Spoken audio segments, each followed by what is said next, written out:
How's it going, Andrew? La la la la la la la la la. Ooh, too Happy soon. Thanksgiving.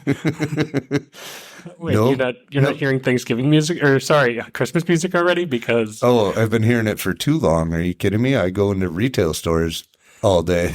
I'm pretty sure that Christmas music is the new Thanksgiving music, and I think we just have to live with that now. Was there ever Thanksgiving music? I don't ever remember there being Thanksgiving music. Gobble gobble gobble gobble gobble gobble. I would be very happy if nobody started anything with Christmas until after Thanksgiving was over. I have been seeing Christmas stuff being arriving since middle of October. Oh yeah. So when I was a teenager, I worked at Stein's Gardens and Gifts, Oh, there you go. and we used to start getting our Christmas stuff in late June, early July to start filling into the back room, and we would start putting it out at the end of August because we had stuff for like wreaths for people to make their own wreaths and stuff like that. So all that crafty stuff had to be out early. So yeah, I got overloaded on Christmas for a long time. Dude, I don't really. Okay, so it's funny that like I feel like when the Halloween stuff starts coming out, it's not even really that early. It's like almost right at the end of September, and they're almost immediately being like, "You need to offload this because I need Christmas stuff stat." Right. And then all the Christmas stuff is gone and Valentine's stuff is out before Christmas even hits. The retail world and how early stuff comes out. Like when you go to shop for a swimsuit in Wisconsin and you can't find one in August because you should have bought it back in May. It's kind of weird. That's why people keep going to Amazon and stuff because they can get it whenever they want. I can't keep up with it, man. But all I know one thing is, Merry Thanksgiving to you, my friend. Happy Thanksgiving to you as well, Andrew. What are you doing for Thanksgiving?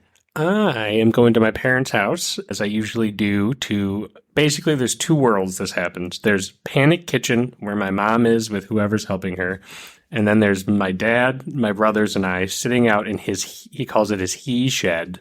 Ooh. Instead of a she shed, a he shed. So we sit out in his shed and try to fry a turkey. Last year it went fine. So this year we're going to inject it. Ooh, there you go. Yep. There you go. So yeah, that's always fun. We just sit there, drink beers, hang out in the shed while everyone does hard work, and we just sit there looking at a turkey cook and being like, well, everything's under control here. Well, you got to keep an eye on that, though, because you wouldn't want it to suddenly start spilling over, and then you got a grease fire, and nobody's out there monitoring it. Somebody's got to keep their eye on it. It's about as hard of a job as being the tiler is. It's super tough. Well, you're tiling the turkey. I love to tile the turkey. What are you doing, man? Going down to my in-laws, which is traditionally what Olivia and I have done for a long time, and somebody's making the turkey. I don't know. I'm not cooking anything, which is rare for me. You deserve a break. They did let me smoke a turkey a couple of years ago, and everybody loved it, but nobody's let me buy the turkey because I bought a very special turkey that year. I bought Was it Kettle Range? Yeah, I went to Kettle Range, and it actually came from Yuppie Hill Farm, so it was like a pastured bird, and it was a heritage bronze breed, so it was kind of as close as you can get to a wild turkey while being a domestic turkey still. And I smoked it, and it was delicious, but those birds aren't cheap, and you need to reserve them early because there's only so many of them. Yep. And nobody's told me if they want me to do it again, even though they all loved it, so... Don't worry, you have a kiddo now. Eventually, this burden shall fall upon your shoulders, and when it does, it'll be smoked turkey every year. Smoked turkey time. Yeah.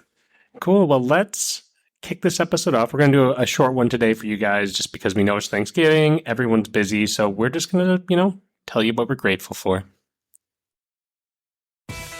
Loosen up your ties and roll up your sleeves. It's time for Fellowship with Matt and Andrew.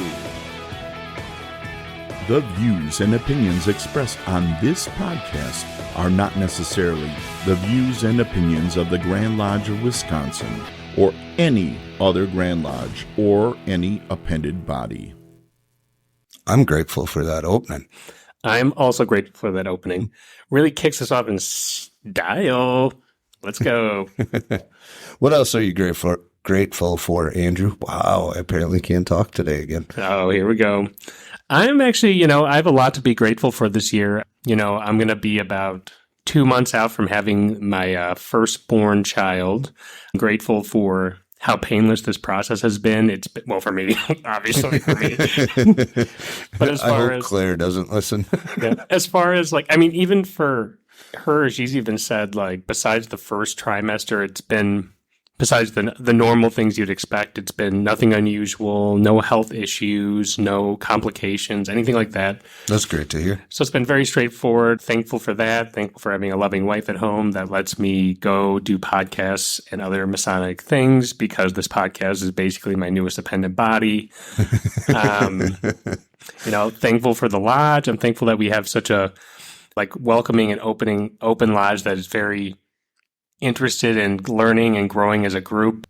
We really all work together in awesome ways to continue to, build the lodge and build one another. And I think, that's something you can always be grateful for. Oh, yeah, for sure. For sure. That's a really good list of stuff. I think I should have thought about mine a little bit more. I'm just good at talking off the cuff. Oh, wait. I'm also thankful for my dog, Maddox, for obvious reason. Oh, yeah, he's a dog. You always got to be thankful for your dog. Yep, no better hound. There you go. Well, he can't hunt or anything, so he's kind of useless, but, and mostly a terror, but, still grateful. Does he cuddle with you? Not really. Oh, well, all right. He's kind of a POS, to be honest, but it's fine. You love him anyways. What do you got? You got to pull it right from the old heart-a-roni. Ooh, yeah. Well, we're going to start off with the big one. Thankful for my wife and daughter, and obviously for them putting up with the time away from home I spend doing masonry and this podcast. The ancient order of the time for fellowship. Yeah, the ancient order of the time for fellowship. I like it. I like it, actually.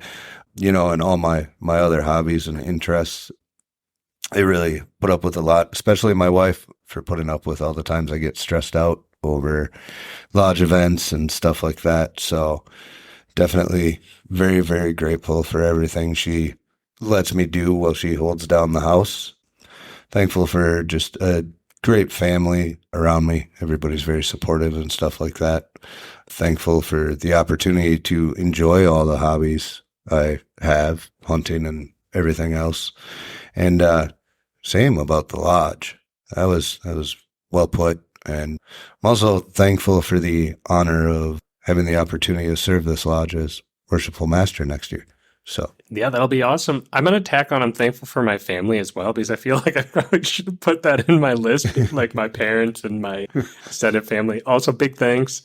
Some of them do listen, so now I feel horrible, but thank you for being great parents and a great family. And to my in-laws, who also sometimes listen out in Marshfield, thank you for being good in-laws. And, looking forward to more fun stuff coming this year and into next year. And real quick, since I know my dog will inevitably hear this podcast, yes, Waldo, I'm thankful for you as well. Thank you for thanking the dogs. Just so we'll wrap it up quick here, but I think it's important to remind all the brethren to always, take this time of year to think about what you're grateful for, because, we're all very busy. We can get lost in the sauce. We can be always in a rush that you forget to take time to actually count your blessings and see, what's all going on. So, and if you are a brother who is maybe this type of year is a little more, not as positive for you, please reach out to your brethren too, so they can be there for you as well, because, we always have people who have your back. Most definitely. Make sure you're reaching out if that's kind of the situation the holiday season brings for you. To everyone who's spending time with family today, enjoy it, take it in, put the phone down for a minute, and live in the moment. Ignore masonry for a couple of days just to be with your family. Exactly. All right, guys. Gobble, gobble. Have a great Thanksgiving. I'm going back to the woods. Bye.